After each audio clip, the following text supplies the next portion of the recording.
Hey, Stereo Azimuth here.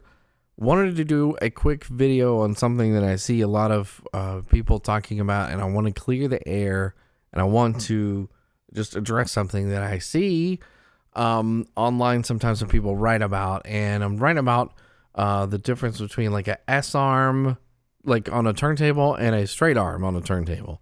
The reason why I brought this up is because I recently purchased an RB 250 arm to put on my Technics SL1200, and which is, some of you may like or not like.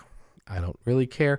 I think it's going to be a fun experiment either way. But either way, I think that, a friend of mine said, well, you're losing your S arm. And I'm like, what's the deal with that? There's nothing wrong with that. And I said, actually, the RB300 has a longer effective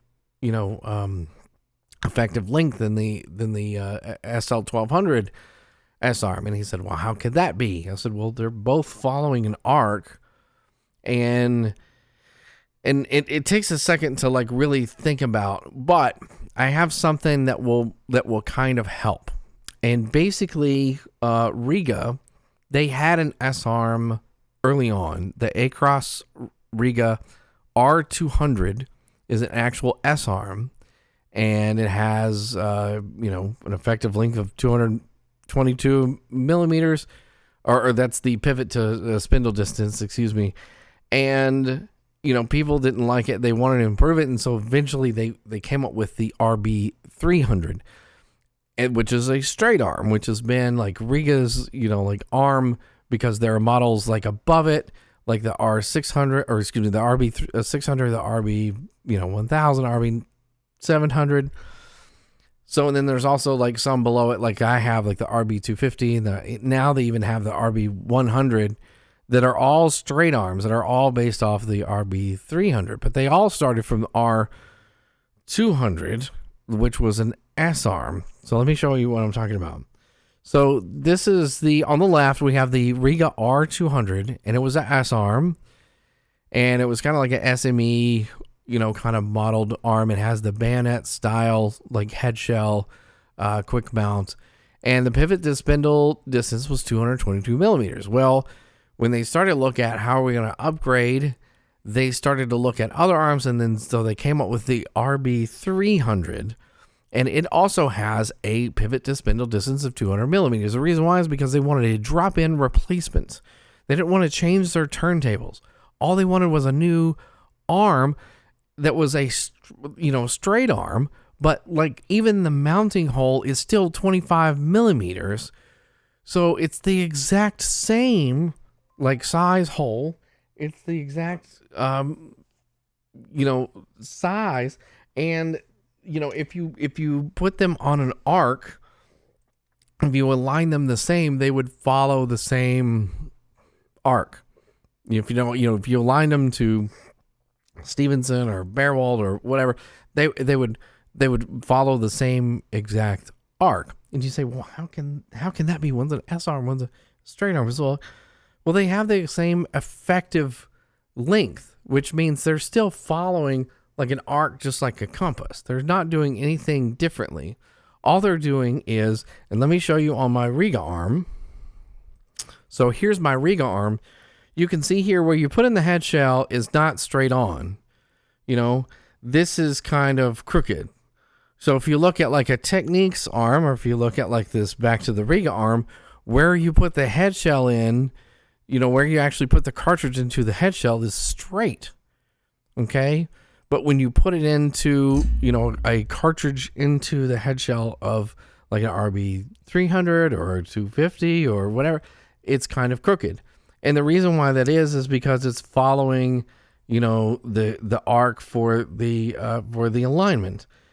And so therefore you can put this kind of like, you're putting it in crooked. I mean, it's not straight, right? It's not following the straight arm. So you can put this kind of like this angle here, this incident angle. We can put this up here at the head shell end if it was a straight arm, or if it's an S arm, you would just put in that angle further up the arm, and then basically turn it to where it's straight, just like the Riga R200 arm. So that's what's happening, is it like further up the arm, it's turning, and then you get it straight. So it's basically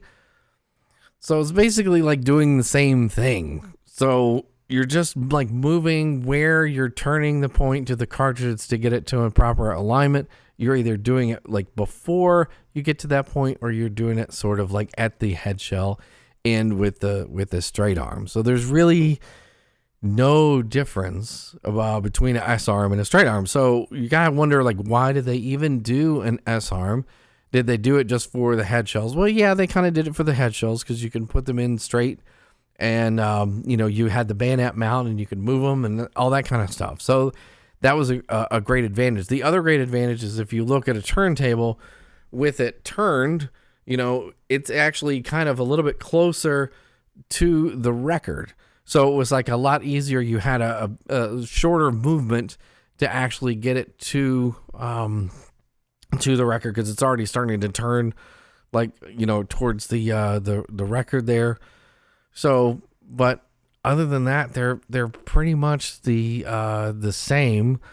There is a little bit of weird geometry that you have to do to figure out the effective length of an S arm versus a straight arm, but essentially it's kind of like the same side of thing, same sort of geometry.